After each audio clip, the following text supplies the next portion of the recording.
Hello and welcome, world. We're back at it. I am Crownson's Corner, aka Ryan, or the other way around.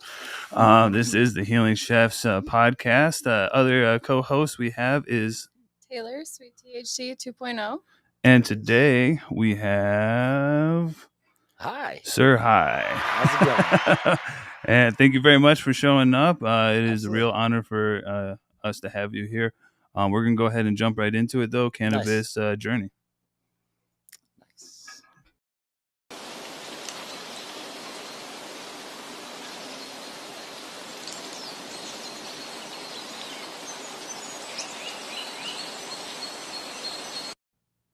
All right. So you said, and you've watched quite a bit of our episodes. Yeah. So Cannabis Journey is all about how you found cannabis, and then we'll go like on your way to where you're at with it now. Okay.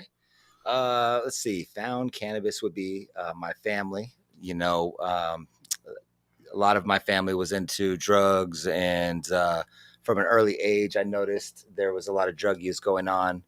And for the most part, though, in my home, the only thing that was going on at the time at an early age was my mom would smoke weed. And I remember the first time I found it, I lifted up this couch and it had like an ottoman. And I lifted up the ottoman for whatever reason. And I saw this magazine with some weed on it. I was like, oh, shit. I was like, okay. Didn't know quite what it was at the time. It was that, that was like the first time. Right. But so then, and then a few years later, smoked it or attempted to smoke it with my younger cousin. He had taken some from his mom, and we tried to roll it up with some toilet paper. So we were young, it wasn't an experienced move. And then it wasn't till like 15, 16 that I was living in Tempe, introduced to some people through playing basketball, and they smoked. So that was when we got introduced to being a heavy smoker. So that, and you didn't pull out the toilet paper that time. No, we had this acrylic bong actually. Oh, nice. When I think about those times, I think about that acrylic that bong. Yeah. I've had too many of those. I think it was not the last episode, but a couple of them before. I was talking about the gas mask. Oh yeah.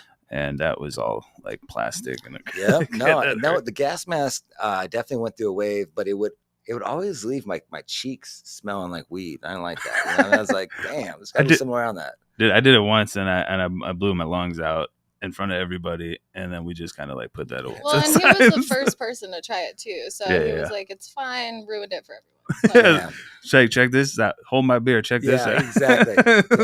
Damn. Lead by example. Yeah, that's what I like to do. Great. Someone's got to touch the stove to know it's hot. So then you moved to like bongs and stuff like that, and I mean, a lot of people know who you are and stuff like that. But you went, and how did you progress into?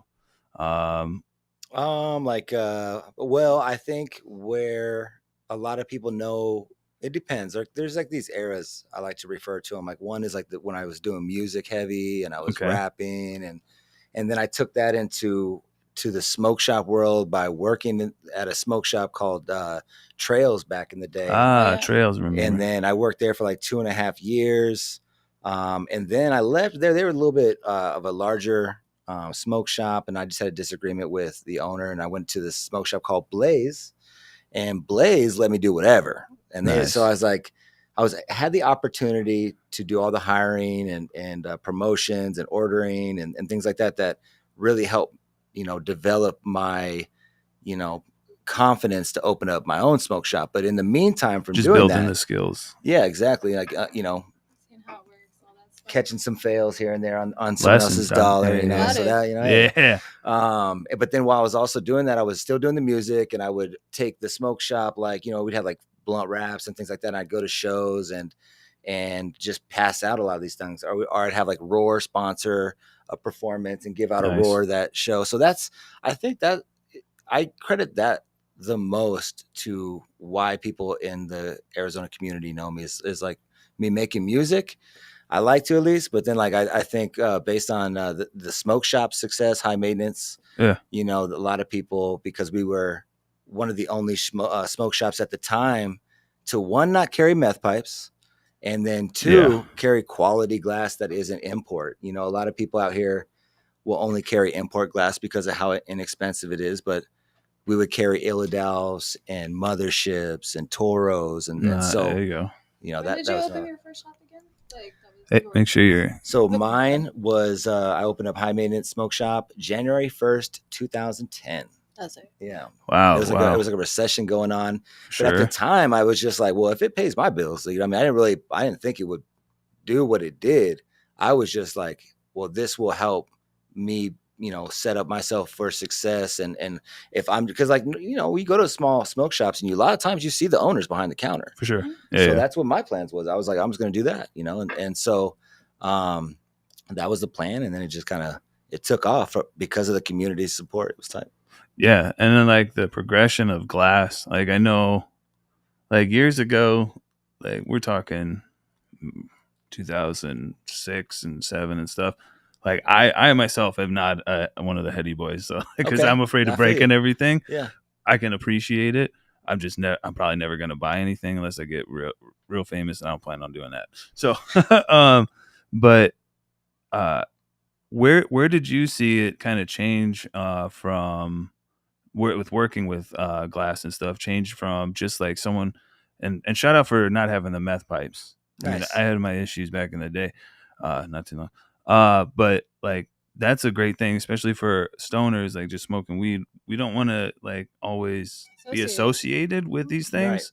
Right. So right, exactly. So shout out to you for that. Yeah. But where did you see it kind of change into the more like with the Illidale? Like I don't know when like all that started. Quality, like with a real. I would have to look back and say it's always been there. Like you can go back and not always, obviously it's a new industry. Glass blowing only started, I believe in the late 80s or early 90s with Bob Snodgrass, shout out to him. And, you know, it's always been like, there's been artists out there that are just really good at it. And like, they would sit on the shelves and like, you know, people would like, you know, admire them. And there would be collectors. When it became a thing, obviously it's like, social media. I was just about to say when people started filming the smokes, you know, like back in the day, I knew Jerome Baker, and that was probably about it. Nice, yeah. And he, I mean, you can not him personally. I just know the brand. Nice, the brand, and you can contribute. You said that they contributed a lot to the growth of the industry as well, because you know the classic Jerome Baker or like the Chong Bong, like that was like those were like the industry's first. Had to have, or if you had it, status symbol type. Well, shoot, Cottonmouth Kings was rapping about JB on their stuff. So Kings. Yeah, classic. Shout out to D-Loc and them, nice. Chucky Chuck getting things going. Hell yeah, I just they're out there doing it right now. Yeah, still, I was just talking. I was just talking That's to cool, Chucky man. the other day. I'm like, bro, when you come in town, let me know. I wanna. Yeah. Shout to Blazy D out there, or now Stoner Jordan. You know, Stoner Jordan. Hey, shout out. Nice. Yeah, I just seen him plugging some something at the Marquee. Yeah, he's always, man, that dude is like, he actually helped me get back into making music. When I transitioned from that Trails to the Blaze, I ran into his producer and got invited over and whatnot. And like, they recorded me just on love. And so, you know, his group, him and Snakey. So shout out to those guys, you know. Shout out to everybody. Yeah. Shout out to everybody. We're shouting out. Go. Yeah. All right. And so with yourself with smoking, and we discussed this with Evan of AZ Dink last week. Nice. People are being a little more, and I know you're trying to be more accepting of everybody, because even you just said recently on your thing, like the Jeter, am I not going to smoke it? Like, right. I mean, yeah. How have you handled with some of the scene nowadays kind of hating on different people? I mean, I've had an actually learning curve through the podcast, through High in Arizona, because I've tried to make it where we present both sides, and then through just conversation. I think that, you know, being aware is where you can, you know, form your opinions on things and stuff like that. Because a lot of times, you know, people will hate on product that they haven't even tried. You know? It's like, damn. But I mean, sometimes, you know, a lot of those people are doing it for the clout purposes. So I feel like a lot of people are taking back support just because the people that they're around don't like that, or there's something going on with the people who are employed by those brands too. So a lot of times it doesn't even have a thing to do with the product, and it's crazy. It's true. Yeah. And that's and how I've navigated it is, I mean, look, it's okay for me to have an opinion. It's okay if, because I got flack for having Jeters at the lounge, and they were like, oh man, and I'm like, to me, I look at it like my responsibility is to try to make it a space for everybody. Mm-hmm. And also connoisseurs out there. We wouldn't be able to have the spot if we just went on connoisseurs, because we are the minority group in overall smoking. Like the connoisseurs aren't the larger pie of the group. Like, we obviously like to, promote that we smoke the best, and arguably so. Hey, but you do. When it comes to the amount being smoked, like, there's a lot of people out there smoking Jeters. There's a lot of people out there smoking brands that they can, just afford to consume how they want, right? Like, everybody has a price point. That part for sure. Yeah, everybody has a price point. Everybody, like I've said before, no one's on the same journey as you, and we're all like taking these dips and everything like that. Not all the time can I buy some stuff. Like, I recently, like, some of the stuff, when you see me pick up rosin and stuff, I've got so much going on and into this and everything else. Like, I'm probably hitting BOGOs. But it is what it is. But I'm never like you. I'm never going to like single anybody out. To like, I appreciate that. That's good for the community. I mean, if we do, I feel it's because there's something going on with that product, though, right? Like, I feel like if, for example, we did the gut challenge. For sure. And we gutted all these pre-rolls and things like that, or we singled out someone, that Taylor here is very familiar with, Steven Vega, right? Like, if we've got to single people out, we feel like we do that because there's a responsibility it needs to be done. So it's just like the Mikey thing. He's doing a whole another event. Right. I did see that. So I do feel that we try to, if there's a just cause, then let's bring it up.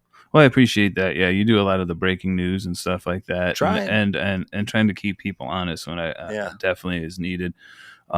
Because like, even like Reddit and stuff will do some things, but sometimes it's just like jagged employees and things like that. I've been a jagged employee. Man, they had the Reddit break some news sometimes. So we see it on there. Like, I don't want to. That's funny. I've seen some stuff for like a brand recently that's like I'm not going to say their name, but I've seen that their starting material was dark, like real dark. Oh boy, you can't see your hand behind it or something like that. Okay. But then they're mixing it with other stuff to like get it. That's happening. Yeah, it's happening right now, and I'm just like, I don't like that, but I'm also not going to go out and call them out because everyone's doing it. So until people are ready to, but if you want to know what not to get, man, I was shocked to find out that distillate is mixed into resin carts. Like, I thought for sure that resin carts were 100%, just live resin, but no, come to find out that there's a mixture of distillate in there. Yeah, it's got to be. It's weird because it's also, it has to be winterized and all sorts of stuff. Yeah. So what do you like?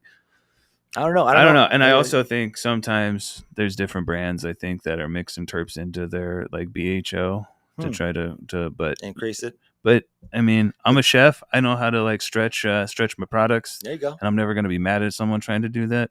Right.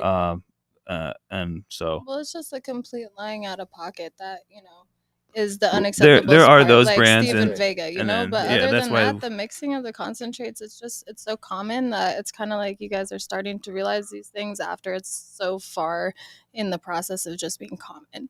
Yeah, but then again, we were the same people that like eat the edibles with the food grade and all sorts of other different things. Right. So like, I think just labeling stuff, I think that when I was, looking at all of these things, like how like the biodegradables or stuff like that, where they're taking like, all of this PM product and stuff like that and making, carts and things out of it. Yeah, and it's like, okay, look, if that's what it is, that's what it is. Just be honest. But label it. Yeah. Because like there's people out there not doing that and you're pricing your stuff at the same. It's like, well, and some people do have super, super sensitive bodies. Some people can tell that difference. It's crazy. I'll but tell you some this people right now. can. I mean, here and there, like carts don't get me high. Carts get me by. That's what I always say. Gotcha. But if I have a cart, and I can tell you immediately from the first rip if it's botanical terps, because I'm gonna die. Damn. Like it hurts every time. My body knows it's like, nope, this sucks. But I got you. I like that saying. I like the carts. I keep one in my pocket, but if I'm trying to get stoned, it's either I'm rolling a blunt or I'm hitting the peak. Hello. Yeah. Hello. Yeah. I was just hitting that. Check out the story. Hey, that's right. I don't know what strain that was, but we'll call it fire. Hey, there we go. That was from the Resin Plug. Resin Plug. Yeah, TRP. Boom. There it is. Shout out to that. Shout out. That one. All of them. All right. So we'll go ahead and too. What's that? Let's make sure that link went out because sometimes Instagram won't that shit sit there and watch it post. So yeah, it'll say upload. Oh man, I've had so much with this whole thing trying to do the media and everything. I've literally at times when I'm trying to put my reels and everything that I've edited up, like it'll freeze right there and it won't hit like finishing up. So I'll have to delete Instagram completely. Man. Oh damn. Oh yeah. Like my internet sometimes in my apartment is trash, so it just gets clogged up, and then it just sits there, just spinning. I'm like, all right, so we're just gonna handle right now, and I know my how to fix it now. You turn it off and turn it back on. Nice. There we go. Yeah, I'm IT.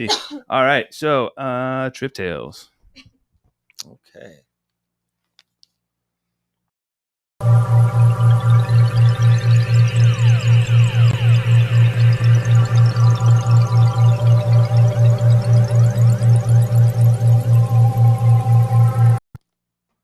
Sorry, I was reading something out right now. Yeah, I was just reading something. I was like, did I write?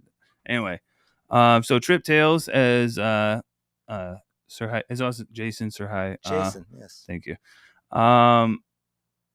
What is your experience with psychedelics? Do you have any? Nice. I forget that. I forgot that you do this section. Yes. Surprise. So I have I experimented with acid as in high school and things like that. So nice. I've tripped out on that. And then with mushrooms, I have done mushrooms a couple times. And where mushrooms definitely center you, and I think that you have to be in a good headspace to take psychedelics and things like that. And so last time everything was cool. It was actually during COVID. We were all just locked up. So we were like, well, fuck it. What are we going to do? Let's go on a trip inside. Vacation. Yeah, exactly. So I was so I popped some shrooms with my partner at the time. And what came out of it was just a good time. But right. I thought that was going in a whole different direction. Nice. But what came out of it was that I felt that my dog Mac, RIP, needed to spend a little bit more time inside. Sometimes I'd put him outside, but we had a conversation and he was like, dog, I'm too old for this shit. And that was a connection with him that I swear mushrooms that's about it though. That's I feel that because as much as people think I'm crazy when I've tripped and stuff like that, and I thought I think not that my cat is talking to me, but I can read what's going on and stuff. She'll now I notice things more. Okay. She'll walk up and go lick her mouth. I'm like, you want food? Nice. You can't talk to me, but and I'm like, I had that kind of connection with Mac. It was a trip. Crazy. I was like, I feel your facial expressions more than I ever have. Squishy facial expressions. Yeah, he was dope. Rest in peace. Yeah. And last episode, I was kind of talking about how if I take acid or something, my stomach isn't as messed up, and I'm just happy and stuff like that. Whereas shrooms for myself is way more therapeutic and shows me stuff like that. It's hey, shakes the tree and be like, look at this. Definitely, I can agree to that. I mean, on based on the two experiences or different experiences of the two, I felt the mushrooms were more maybe felt natural, a little more more grounding, and I feel it's more therapeutic, whereas when I have acid or something like that, I'm just let's listen to music and bounce. Let me look at the paintings, they're moving. This octopus nice. is lit. So do you guys think that it's going to be recreational here soon on shroomies? Yeah, for sure. And I already have recipes and stuff. And shit. Wait, I think I talked about that. Well, I have stuff that I haven't talked about completely yet, but we got some secrets. Breaking news. See, we breaking it right here. Let's go. Nice. Yeah. Here comes the fire. So I have a soda that I've created. Okay. Like I have ice cream that I've made. Oh, I love ice cream and all sorts of stuff. Psychedelic ice cream. Yeah. Okay, damn. Yeah, because like I mean, people were making milkshakes and stuff like that. Fuck so I'm like, why not this? And then also with knowing quite a bit of science, even though I look like the Grizzly Adams, I know how to extract way more out of it than most people do. Okay, nice. Without having to use a bunch of equipment. So we're gonna I was talking with someone, Cammie, she knows some like nanotech and stuff like that. So like we're like, she's got her own thing going, but like didn't I tell eventually I got some stuff to work if people want to work. But anyway, but yeah, no, it's definitely coming. I went to Amsterdam when I was in the Army, and we got there and all the energy shops were closed. Oh damn. I'm like, for the night, and I'm like, damn, that's what we came here for. But like I was in the Army, I'm like, we can't smoke weed. But yeah, we can smoke weed. Nice. So we took the one guy that was there. He wasn't gonna take any shrooms or anything. He was there for absinthe, which is a fugazi, which is a fugazi. Really, all it is. I've drank a lot of it. If you're gonna see things, it's because you're an alcoholic and you're just like, and like it, unless there's something with way more wormwood extract or some sort of psychedelic component in it, all you're doing is just a ceremonial shot of liquor, thing of sugar. You light it on fire, drop it in there, and stir it around. It's a sugary, very sugary drink. Just drop some shrooms in it. Yeah, do that. So the next day though, we went and I took allegedly. Hypothetically, I got some stuff for some other people back in Germany that gave me a list of things to look for. But I had a backpack full, and the whole day I'm just eating. They're like, these ones make you feel like acid. These ones make you feel like this. Wild ecstasy. And I'm like, all right, I'm just eating them all. Fictional story. I love it. Yeah, allegedly. But yeah, so like, and it was no one cared, and I was just running around Amsterdam's like green area, whatever, green light district. And there's, I think it's the red light district. No, there's a green light. There's a green light for the weed. Yeah. Oh shit. Yeah. So there's a red light because believe me, I went down there too. I went down that. Be careful which corner you turn. There is a lady with no teeth. Anyway, scary. There's a lot of shows out there for sure. But yeah, for sure, the banana show. But yeah, they have a green light district and a red light.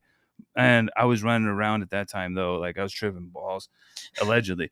And they have like the Ferris wheel thing, and then there's like pigeons all around it. And we ran through those, and I screamed because I was scared. Because I was like, "This is a good idea. I'm gonna run through the birds," and then just went. Oh damn! Oh, the noise too. Out with that, and just fractaled everything in front of me, and I just had to stand still. I was just like, They got me, but yeah, lay down. Yeah, he needed some milk. No, I had a really good time, and I didn't hurt nobody. It was just a good time, but I'm glad that I can't wait for that to be here. Maybe not the fact that I was like, dang, you ready for that? Round 2. Yeah, round 2. In the field when I go, like with the birds. When I go, you're gonna conquer that fear this time. When I go. Yeah, I feel it then. Like maybe I'll turn into a bird next time. I was about to say next time he's gonna try the ostrich farm. Damn! I'm gonna ride an ostrich. Ooh. Hell yeah! I support it. That's a dumb idea. They're raptors. They will knock in with that foot. They will. Yeah, that's a velociraptor. Years down the line, that's all that is. That's gonna gut you. I ain't messing with that. But yeah, I can't wait for the shrooms and everything to be able to, like, you can get them at the stores and stuff. Like we are seeing already like a whole shroom movement in the community. Like, well, we have that facility up there with Sue Cicely, who's able to do the psilocybin clinical trials and things like that. So people are starting to experiment more. There's places like counties, that have it legalized. You can't purchase it, but you can have them and you can use them, or so. I've seen weird stuff nowadays, like people talking about like extracts with like powder and shit. And it makes me wonder, like, I'm like, why are you making? I don't want a powder. You know, like I'll be sitting at the lounge. I'm wondering, like, yo, how many motherfuckers are on shrooms right now?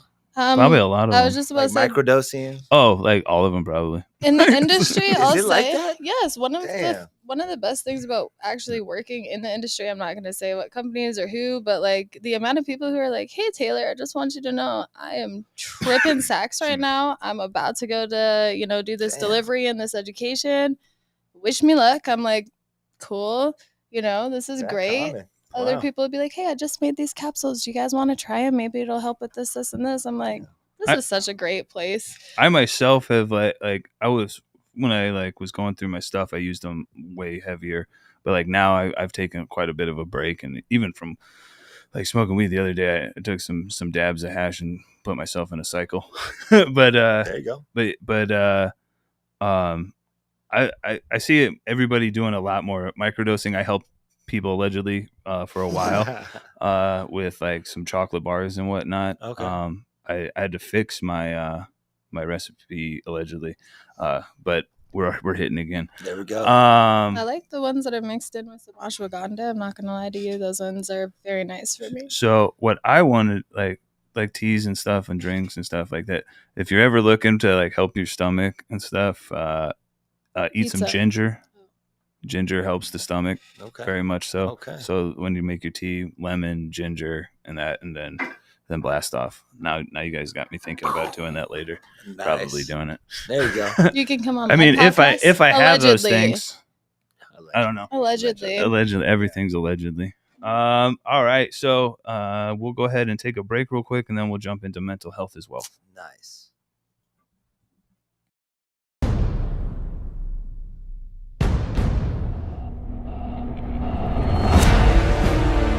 Because they try to welcome a couple things has been back, everybody.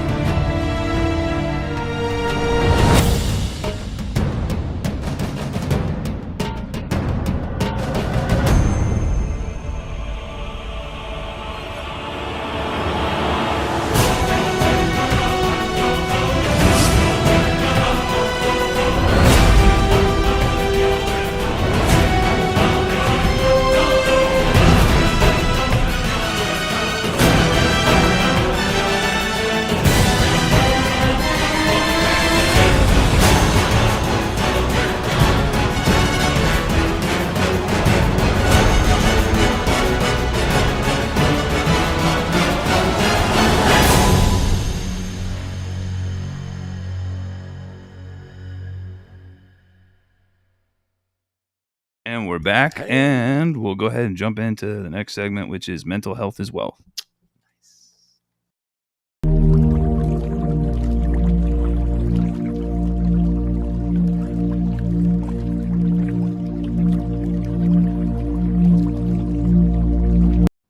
I like the music that you selected for that one too. Yeah, I definitely extracted that from a YouTube video. Nice. I like it. Yeah, I've learned so much about media in the past few months. So mental health is wealth. We kind of talk about it with cannabis and the psychedelics, but how have you had any, like, how has your journey been with mental health, with all the different aspects of your life, being like doing the rapping and stuff, which is intense, being a performer, to high maintenance and whatnot? I feel like well, if I could have taken some advice that I gotten a few years ago or even 2 years ago, throughout my life, even at a younger age, like even in my 20s, which was just getting some therapy. There's been one of my greatest like strengths that I have now is that like I'm aware of when someone is just being a negative energy, or I have boundaries now, things like that. I have so it's like, because growing up, I didn't have the guidance that I wish I could have had. I was making a lot of decisions for myself at a young age, 16, 17, 18, that affected me all the way up to right now. And you shouldn't really have been making them either. You should have had more guidance. So right. Shout out to therapy, man. Right. Yeah. Because in a sense, I always just carried this chip on my shoulder that I had to prove myself and I wasn't good enough, for, the people that were around me and things like that. And I always had like support. I always hung out with like friends that were genuine and things like that. It was my own head. Yeah, for sure. And then I see it nowadays. Yeah. That self-sabotage is a bitch. It is just, and then so where therapy really helped me was define these things that I was self-sabotaging myself with. Like, I didn't realize that our brains were, mentally wired to think negative, right? It's work every day just to think positive. And I didn't even, consider, that was just how we were built. I just thought that was me. Right. So yeah, we're mammals that are afraid to get eaten. So like just fear it. Like you can see it on all our YouTube or our TV. Like everyone watches Dateline now. Everyone watches all the scary things because we love to be scared. But I think what really got to me and finally made me take that leap was the labeling that I feel like goes on. People want to, put these definitions on you or these terms and things like that. And, the people that are closest to you can harm you the worst when it comes to your mental health. And I went through a bad breakup where I thought I was going to be with, someone for the rest of my life. We had a child, and then that fell apart. And that was a tough breakup for me. So with her words is what really inspired me to just, because my friends would tell me the best stuff that everybody wants to hear, like, this, that, and the other. But I needed to hear from like just a neutral source, like these things that were being said and talk about it.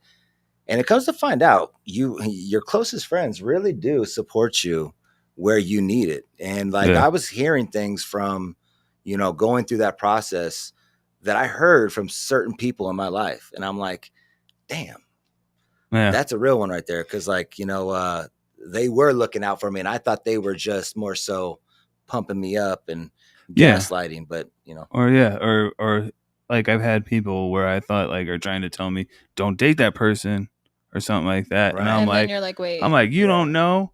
Because I think that they just don't like that person or something, and then I get to the end and I'm like, gosh, man. But yeah, I feel that. You guys know I'm a huge advocate of accountability and the difficult conversations and all of that stuff. I think that the people who only tell you positive things are not ones that really are beneficial to your mental health, because it's going to allow you to get further and further into that, oh, it's not my fault, or oh, it's everyone else's, or well, lessons come from losses. But a lot of people want to just kind of push that mirror away, so they keep the people around that kind of just are hyping them up always. And it's like that balance is something that took me a long time to figure out, and seeing that it's something that a lot of people struggle with, finding that balance too. I just read something, it was on a meme or something, but it's like the fool that yells at the mirror and doesn't realize it's a mirror. Like when you're yelling at other people, totally. Like this world is just a mirror of ourselves. Like I'll do it like I'm doing deliveries. I'm like, this jackass is in the right lane and I could turn on red, but then like a couple like lights ahead, I'm that asshole. And I'm like, bro. Like so it's rough. And to the fact where you were saying how people like you want to try to prove yourself and stuff. I've seen that so much, especially in the industry lately, that a lot of these younger kids, and I'm getting up there. I'm 38, or I'll be 38 this year. I have to do some math. I have to do some math. Nice. We're getting close to 40.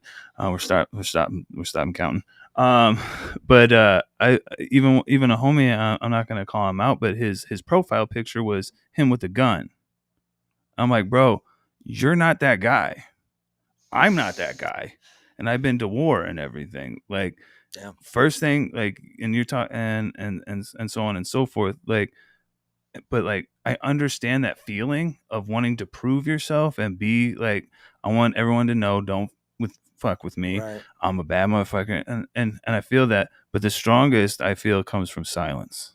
Yeah, a lion don't gotta tell you it's a lion. Yeah. So, but he changed his profile picture. So shout out to him. There we go. And it's also not really smart to do that in the industry either. A lot of people are posting their guns and their weed in the same spot, and it's like we all know that people allegedly do things, but just don't like incriminate yourself. Possibly. It's not, and also don't portray something that you're not. Like you're gonna get yourself hurt. And my paranoid ass ain't trying to be around nobody that's got a picture for their gun or a gun for their picture. Ryan, they cry when they get arrested. That's the same. Yeah, I ain't getting. But I do want to, say thanks for your podcast. I've watched people on your episodes, and they talk about mental health, and I think that it's something that it's a cool topic. I think that everyone should be okay with listening to themselves. And one of the biggest things that I got away from that too was people pleasing. Yes, that is like a huge thing that I would do. I would do shit to please other people.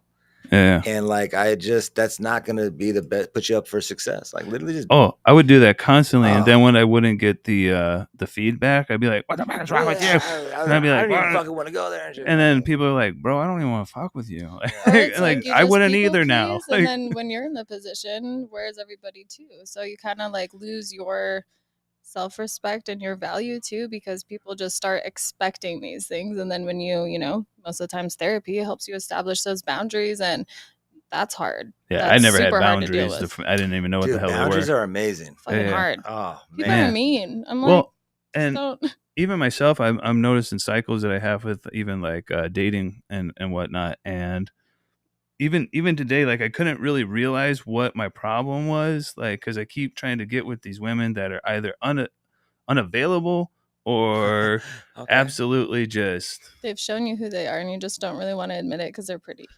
Right. And then I got you. and then I'm like, why am I doing this? And it's like it's just a cycle of my dad being with my stepmom. He would pour everything into her, and she would just be like, And I guess I'm just trying to repeat that. Yeah. And I'm like, yo, bro, no. Like quit messaging that person and so on and so forth. So like, yeah, like I love talking about these things, and I don't care what it makes me look like, because I'm growing and I'm better for talking about these things. So I hope you guys do too. I think you're helping the community, man. I appreciate that. That means more than anything to me, because that's what this podcast is about. I don't really give a shit about who I am anymore. Like that was something that I was on before, but like I'm really here to show you guys if I can step into madness. Like you guys don't even know. Like I was hitting up I spammed everybody. Like I needed a place to stay because I thought people were like coming to get me. Damn. Constantly. Like I was staying up. I would run from like my door to like my patio and back and forth, or I would be staring at outside of my peephole for like 24 hours. And even though I would open the door, I'm like, they got away this time.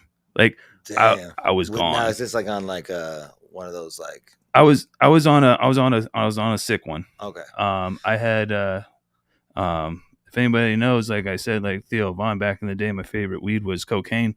That was my problem. Okay, and I was gonna say, probably something there with that. Well, yeah, and it just released the paranoia and stuff from being at war and stuff. Yeah. So just put me on guard. Yeah, thanks for serving, man. That's wild. I appreciate it. But yeah, so I stopped all that bullshit and everything, and I'm doing way better. And you just got to know like your triggers and stuff. And just because you did something one time and it was okay doesn't mean that you can do it anymore. But yeah, so we keep it clean and natural.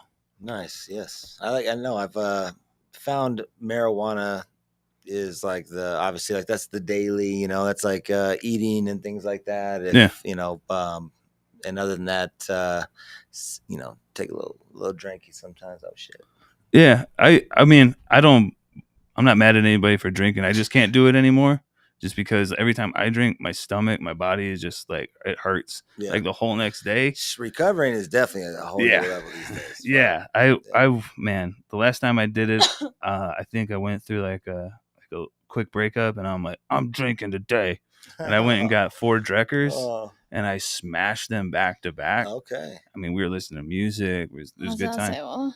Yeah, and the next day I couldn't work. I was laying in bed, and it wasn't like that's how it is, man. You're getting close to 40. I'm Yeah. let you know I'm a couple years ahead of you. Yeah. And that's when it hit me for sure. I was like, oh shit, 40 is different. Yeah, definitely. I'm pretty close to that, and it's different. Yeah, like recover it's everything different. recovered. But all right, so we'll go ahead and jump into our last segment here, which is plug talk.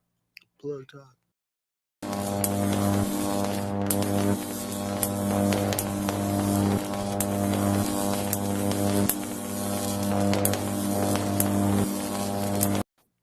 All right. I love that one.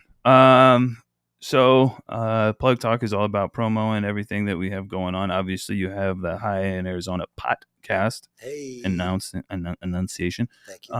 Yeah, the High Lounge going on. If you don't know about the High Lounge, I don't know where you've been, but please go check it out. Go visit. It's word of mouth. So that means that we're out. We're not advertising heavy. We haven't put in any paper ads. Well, because y'all are hitting capacity almost every time you guys Yeah. have events and stuff now, And right? there's some dope events that you guys have too. So I do need to come out and say that, like, I think that we as a group, overacted a little bit on the capacity situation, because I think by putting it out there that we're at capacity, like we've been at capacity like 5 times. Mm-hmm. And so it kind of slowed it down a bit. Yeah, I think like people are like, oh fuck, don't worry about capacity. Don't worry about capacity. We got room for you guys. Come Try through. to fill capacity again. But exactly. But where I do think that there should be some caution is when there's those events that are like really hyped out. Yes, those events, get there early and like when like shout out to Berner and all them when you had them out there. That was crazy. That was crazy. Because didn't you used to rap around with them? Did, yeah, he was. I went on tour with him. I know twice. I think there was a third one in there somewhere. But like marijuana, went out there and toured with him. He was actually the reason that I was able to like walk away from touring without having like be sad about it, because like I went on a tour with him to finish it up. And it was a sold out tour throughout the entire country. Man. And like when you tour with Berner, like everybody wants to bring you out weed. Dang. And like Berner won't smoke your weed. He'll just look at it, whatever. And then he just passes it along to all his tour mates. And that would be me. I'd be like, thank you, Berner. So it was great. But when he came out here, he's a businessman. I mean, I got a chance to watch him on the road, and there's a reason why he is where he is, period. He works hard. Yeah. And so when I approached him to come into the lounge, when they were coming to open up cookies, it was on business. I was like, hey, like I have this lounge. It's a mile from this. How much to get you out to do a chief and greet? Mm-hmm. He told me a price, and I start reaching out to starting to think about reaching out to some brands, but I'm looking at all the brands that sponsor me and things like that. I'm like, damn, like they're all going up against cookies right now. I don't think they're really going to be like, hey, let's bring out Berner, So I was like, all right.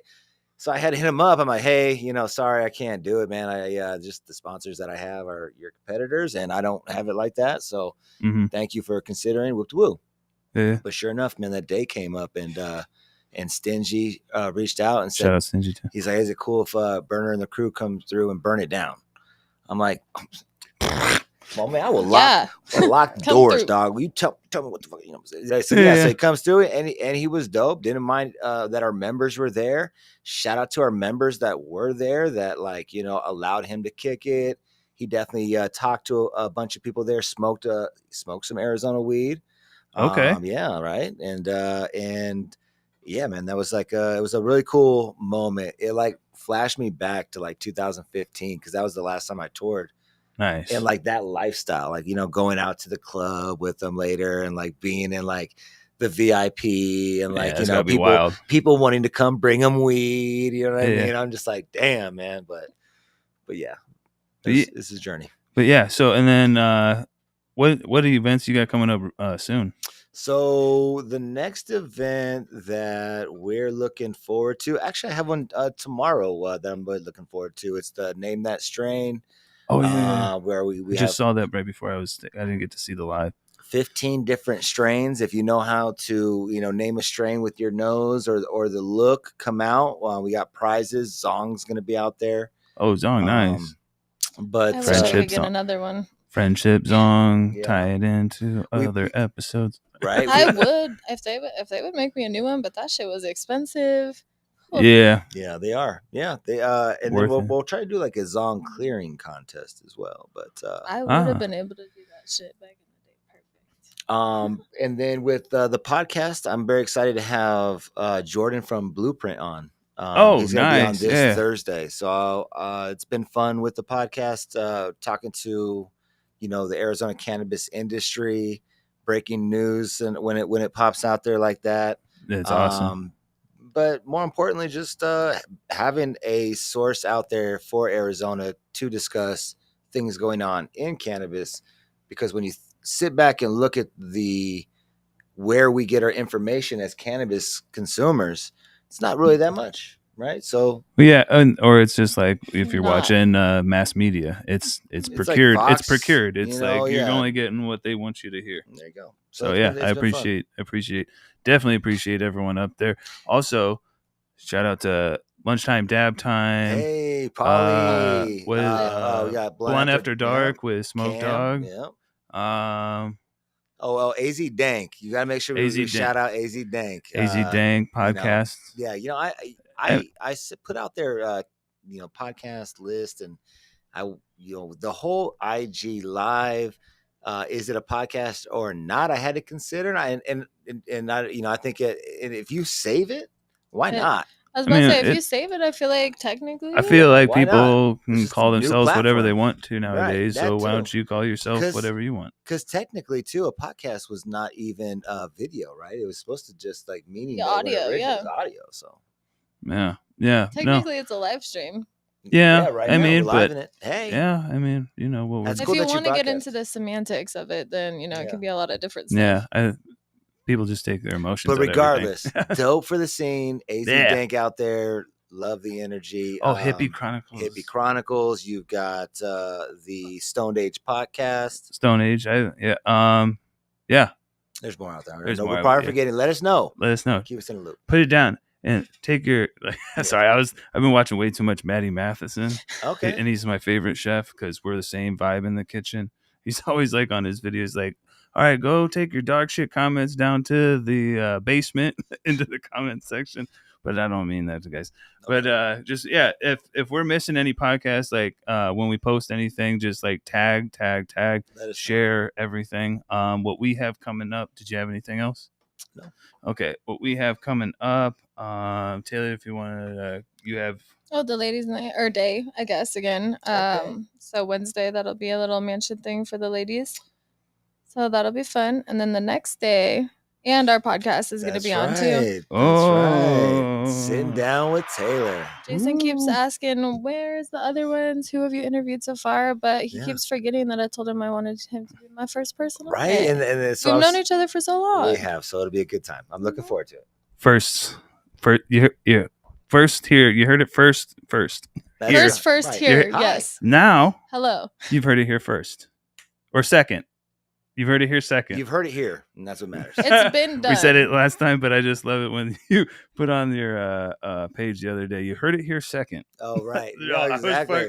I died. Yes. I'm hilarious. Yeah, I don't think that Reddit should beat me putting out Arizona cannabis news. That's my goal.